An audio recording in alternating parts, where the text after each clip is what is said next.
What's up, guys and girls? Back again with your NXT review. It is the next morning, actually. Um, NXT was June 9th on Tuesday. The next morning, June 10th, Wednesday. It's the next morning. Um, like you always, I'm alone for the NXT review, flying solo. Um, I don't like got an intro this time. Yeah. I usually have like a long intro, but this time I just want to get right into it. So I'm gonna start the first match. Let's do this. Oh.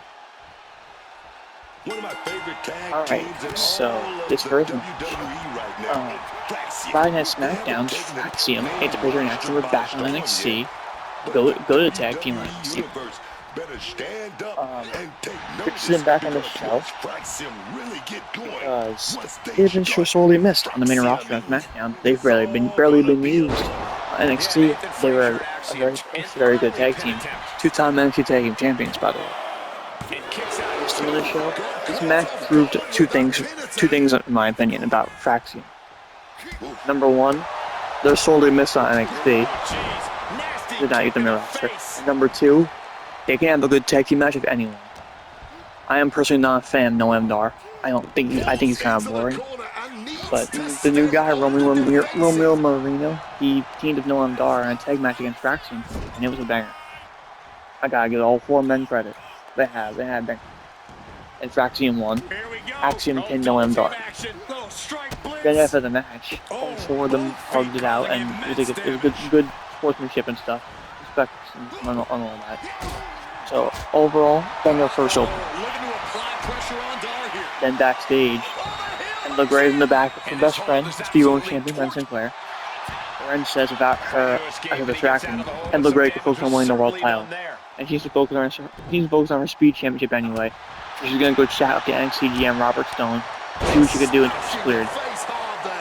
Then Lola Vice comes in, the NXT Women's Champion, and Triple H Tag Champ. Lola Vice comes in and wishes Kendal good luck. This tonight, Kendal Grace fighting Kelani going in the longer contender match, and the winner faces Lola for her belt at Great American Bash later this month. Lola wishes Kendal good luck. That's in the bottom of her heart. She didn't mean to kick her last week. She actually kicked her in a brawl.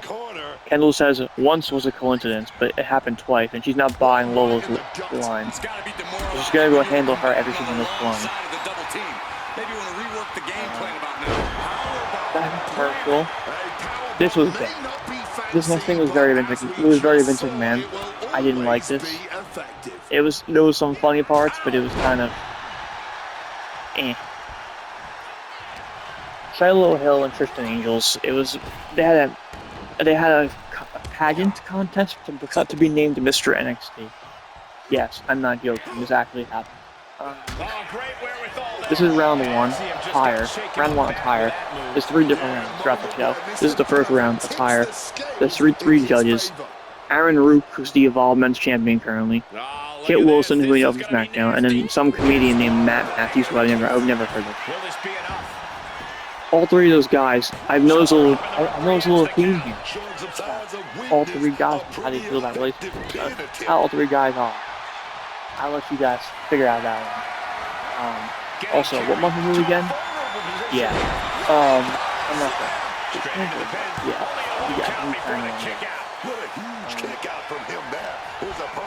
First round.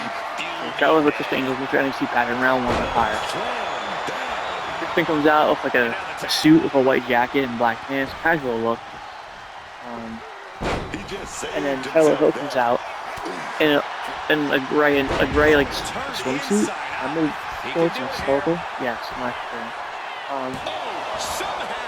Matt Matthews goes first. He says he liked Tristan from the neck down, but Shiloh's the real man, so he gives Shiloh one point. Kit Wilson gives Shiloh a T for tacky, so he loves Tristan Angels. He gives him 1 point. Now 5-1. Rook says he liked Shiloh's choices, but he has to give it to Tristan because Tristan won the first round 2-1. He won round 1. 1-0. And we'll get back to the second round in a bit. Up next first is another match.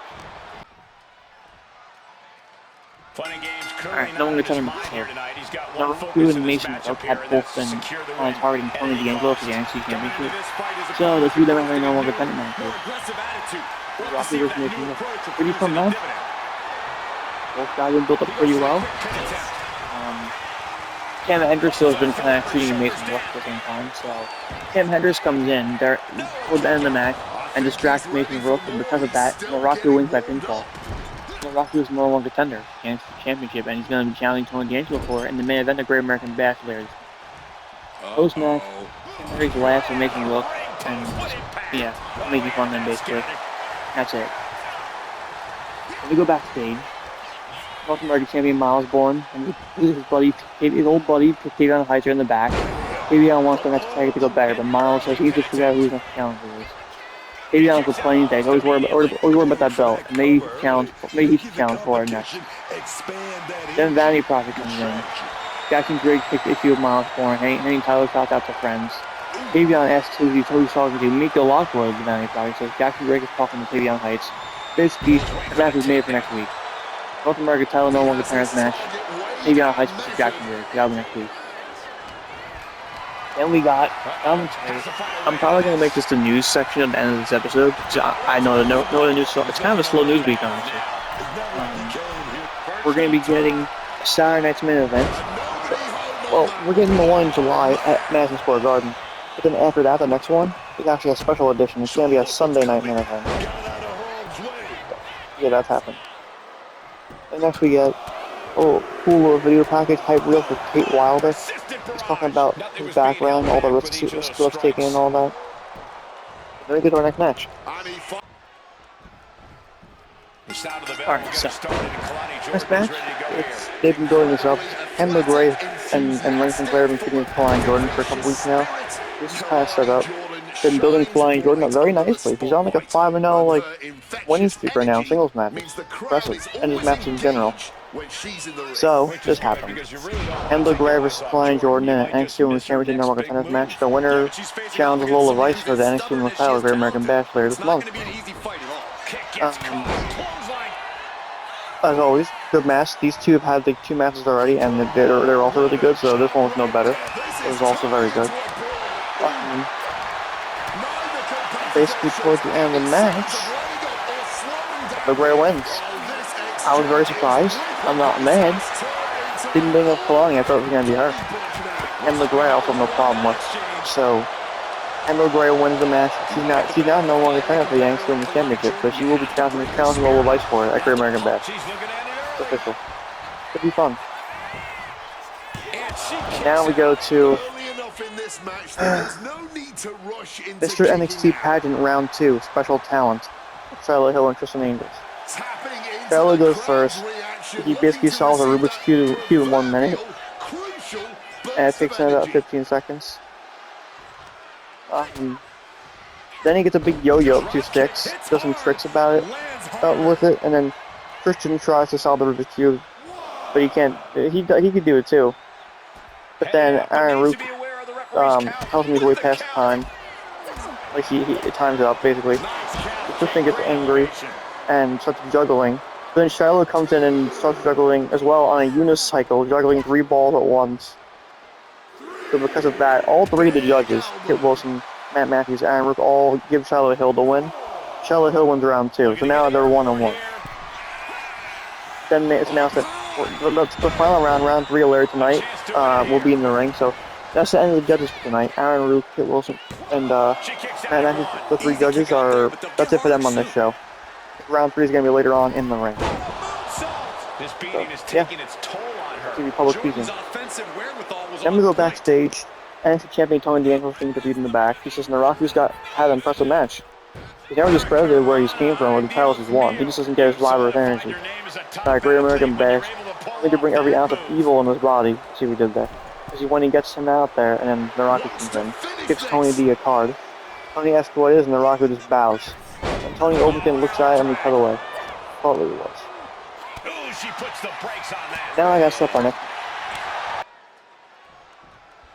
Here's the bell, and we're about to see Tony D'Angelo in action. All right, next match. D'Angelo cares about only one thing: what's best for the family. Tony D just wants to make sure he's putting bread on the table and keeping him and his people on top. Get in the way of that, and you're in for a world of hurt. Yeah, don't expect any mercy from Tony D when his reputation is Dion on the line. wins. Yeah, but when it comes to who wants it more in this one, I have to give it to the challenger. He knows this is a golden opportunity, and he's not taking it for granted. If he can pull off a win, Dion looks smooth out there. where it might lead. Saquon strike. And basically, off one of his looping. Saquon's at ringside. Aluminum baseball pass, and he beats down Osiris Griffin. Sorry, guys. I pulled the game, it was like lagging for me a little bit. He beats Osiris Griffin down. By the time Dion realizes the damage is done, Saquon leaves through the crowd. Then we get some Twitter footage of Jada Parker attacking Natty at the Heart Dungeon. And that was it. Now let's go to our final pageant round. Alright, so this is the Charlotte Hill Tristan Angels Mr. NXT pageant. Round 3, the final round, public speaking. Like, again, no judges here. This is all in the ring, this one. So, yes, this is all in the ring. Tristan Angels talks first. He makes his case for being NXT on the basis of how handsome he is and how he represented England, the greatest country in the world, in international pageantry. And yet he remains incredibly humble because he was born but a humble sheep herder. So he can almost relate to the pigs that make up the NXT universe. Today he celebrated his 23rd birthday, and he's already tattooed Mr. NXT in the back of his leg. So if anyone is thinking about voting for a hillbilly with a smile like an unfinished jigsaw puzzle, he suggests they take a long walk off a short cliff. Charlotte Hill talks. He says he's never really done anything like this before, and he figured the hardest part would be figuring out where to get a monocle at. Sometimes it feels like things move so fast. Here, he's a different person every week, and it's hard to figure out who he is. He's having trouble finding himself, but that's what NXT is all about, and what makes it so beautiful to him. NXT, wrestling, life as a whole changed so fast, so you can't figure it out. That's okay, as long as you can roll with the punches and adapt. He thinks he's pretty good at that. That's why he should be Mr. NXT. Matt Matthews says from one trailer park to the other, he's very impressed at how Shiloh continues to be himself, even with a missing Booth. He's impressed Tristan finally got a blowout and got rid of his ramen noodle hairstyle, which was doing nothing for him, the same way he does nothing for Matt. So Shiloh has his vote, basically. Kit Wilson applauded Shiloh's vulnerability, but the whole raccoon thing is toxic. Basically, he loves the hair of Tristan, so he gets his vote. And Rook says he loves Charlotte Hill. And, yeah, pretty much Shiloh wins 2-1. So, yeah, Charlotte Hill wins the third and final round, 2-1, so he's now Mr. NXT. Then after the celebration, Tristan jumps Shiloh and attacks him. And then he takes the Mr. NXT sash and stands tall of a foot on Shiloh's neck. Then we go backstage. Robert Stone's chatting with Naraku, congratulating him on being #1 contender and saying he's no doubt they're going to war, but he wants to know what was in the box he gave Tony. Naraku says it's an invitation to go to war. Then Keanu Carver comes in, saying he wants some action. Robert tells him to be patient and he'll find an opponent for him next week. Keanu warns him, says if he doesn't, he's going to go ahead and pick one of his own. Then we go in the back. Izzy Dame and Nico Vant are in the back. Izzy Dame's confused because she's in the Speed Women's tournament that got announced. Speed Women's titled #1 contender tournament. Sean Spears says he got her the match. He explains if Kendal Gray is the #1 contender for the main title. It's kind of out of reach right now. So winning the Speed title will keep them on top. Plus our first round opponent's Thea Hale, who she's destroyed before. Nico Vant agrees, saying it's a good idea, and Izzy Dame compliments Spears on thinking 2 steps ahead. And yeah, that was pretty cool. Now, our main event. There's the bell on the battle for the North American Women's title. These two confusing. Then Paxley, Zaria, Nikki DeWine, that whole thing, this keeps going on for a couple weeks now. All up to this. And Paxley defends her Women's North American title against Zaria in this match, our main event. And Paxley's reign at this point. Well, yesterday, I'm recording today after, like I said, when this episode aired yesterday, her reign was 94 days. And this was her 6th defense in total. If you just count NXT defenses, it was her 5th. is also her last defense because we got a new champion. Zaria won. Fun match. I have mixed feelings on this. I like Tatum more. Her ring was getting stale. I would have preferred her retaining. I don't mind Zaria winning, but I like Zaria too. I'm a fan of Zaria too. Also, for any gamers like me out there, as you know, I mean, it's like gaming chat stream games on this channel too. But if there's any fans out there that are gamers like myself, Tatum was wearing a little cooler tribute gear of like Road to Bat and Sonic the Hedgehog. That was pretty cool. So tired was that. This is really That a was word nice. of warning to anyone who steps inside the ring But yeah, against Tatum Paxley. Don't underestimate that was fun. Tatum might be on the And smaller yeah, side pretty and much, have a few it was a screws fun loose, match. but she's as It was a dangerous banger. and savvy a competitor as Zaria they won come. with an F5. Yeah, it's definitely in your She's best your interest new to take NXT Tatum Women's Paxley Champion. serious. The champ with the cover. Fun stuff. And she kicks out. Before we end this, I do have some news, and it's some scary news. Let's get to that. So, this news for today, guys. Oh, I hope this is not true. Apparently, as you guys know, back in 2024, I believe, WWE and TNA made an agreement. They signed a contract agreement to collab. Like they're basically in a working relationship. NXT with NXT specifically.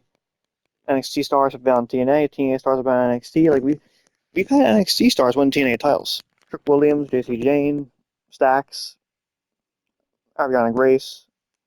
Also, TNA stars like the Hardys won NXT titles. They really had a fun with the partnership. Here's the part I don't like though. Apparently, in the contract, there is a provision. There is a rule in the contract that says if WWE wants to buy TNA, they're allowed to. They can buy them. That's terrifying. I really hope not. Let them be their own thing. Don't kill it. Then they're just gonna WCW it, and they're just gonna kill it. Please don't. Only TKO though. I'm scared. Also, take it with a grain of salt. It is Dave Meltzer. I'm sorry. Any Dave Meltzer fans here, I'm sorry.